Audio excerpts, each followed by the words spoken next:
Son of a gun. All right, son of a gun, I think we're ready. Wow. Back. If this is your first time visiting my page, welcome, Yoga with April. And of course, if you're returning to learn some more with me and flow some more with me, thanks for coming back. Definitely appreciate the support. So for today's video, we're gonna break down wheel pose. So I thought wheel pose would be fun to start with, truly because it's something that I'm always working on in my practice as well. Back bends are definitely something I like to do, and I think they are so beautiful in practice, but it's just not something that I've intentionally spent a lot of time on. So it's something I'm always warming up to myself and something I continue to come back to within my own practice here too. So we'll go over wheel pose. I will give you some adjustments, or I won't give you adjustments. I will give you some cues, some variations, and just overall ways to make wheel pose more comfortable. We're gonna start with you entering wheel pose. Well, I give you a few tips and tricks.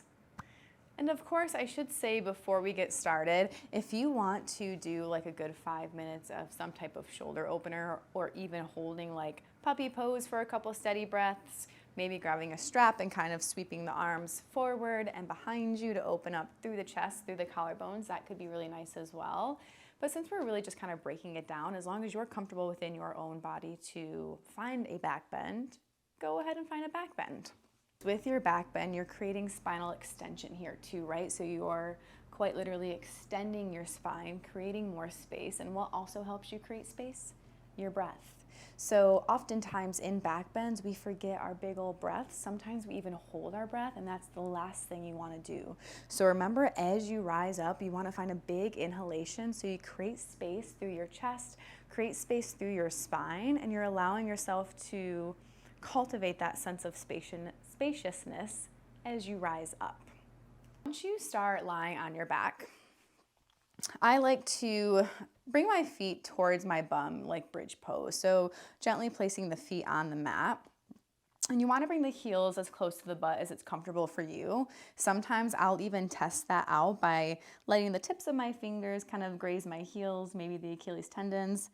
And then once I know I have a good firm width from my booty to my heels, I bring my hands up overhead. So you want your hands, when they're up overhead, you want your hands about shoulder width apart, and your fingertips are facing your shoulders, right? So your fingertips are facing essentially the back of your mat.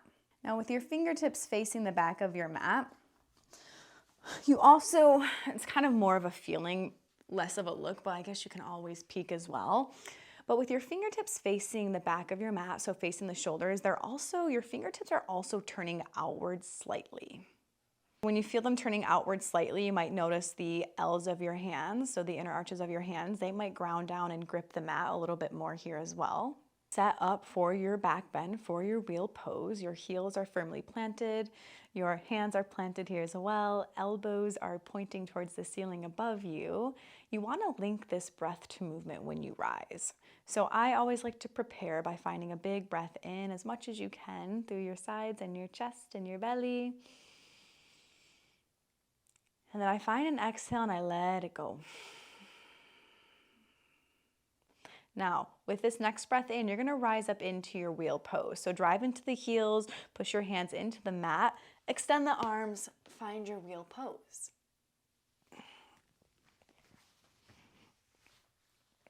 While you are in your wheel pose, of course, come down if you need to, but I just want you to get a sense of how it feels as I give you some of my cues and my tips here. So with you in your wheel pose currently, I like to remind people to try to lift up your toes. So when you lift up the toes, you feel that sense of activation occur in your legs. Of course, press the toes back down, press through the legs, press through the heels. They're doing a lot for you in this wheel pose. So you're creating a sense of space by pressing upward. So still focusing on the legs in your wheel pose, you want to focus on the tops of your thighs. They roll in. So finding that sense of the top thighs rolling in, I like to remember to firmly press into both of my big toes. So you're finding that ceiling action so the thighs can roll in, the tops of your thighs here. Still working from the legs to our torso here as we deconstruct wheel pose. Now we're kind of at the booty. With the booty, you don't want to activate the glutes, which is often something that we're probably not used to in yoga, even myself included. As I'm teaching, I'm always saying activate the glutes, like have a nice firm foundation here, right? So when you have that nice soft booty, you are encouraging the posterior pelvic tilt. And when you encourage the posterior pelvic tilt, you're drawing length into the lumbar spine. Now, if you're activating that, that's going to add a lot of pressure to the lower back, and that's not something that we want in our back bends. Now, as you have that nice soft booty and you continue to create space through the spine, then you want to think of drawing the lower tips of your shoulder blades in and up. So your chest is pushing through, your heart center is coming through, and you're allowing the shoulders to open up there as well.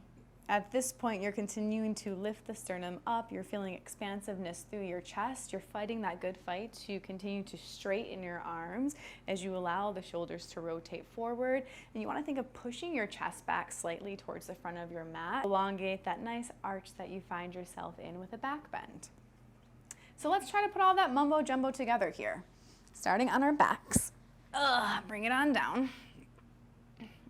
Heels close towards the bum, as close as you can get. Maybe the fingertips can touch the heels or the Achilles tendons. Bring the hands behind you. Flip the fingers to face the shoulders. Elbows shine up towards the ceiling. Think of sealing down your hands. So you seal the L's of your hands. Find a big breath in, fill up. Exhale, let it go. Now our next breath in, we drive into the heels as we rise up, up, up, finding your wheel pose, your back bend. Now trying to think of all those cues I just gave us, rolling the inner thighs in, or rolling the tops of your thighs in, gluing down the big toes, sealing the inner arches of your feet. Soften the booty as you lift your pelvis up. Feel that expansiveness drive into the pelvis through your heart center. Let the crown of the head get nice and heavy. Push your hands into the mat. Find your breath. Breathe with me.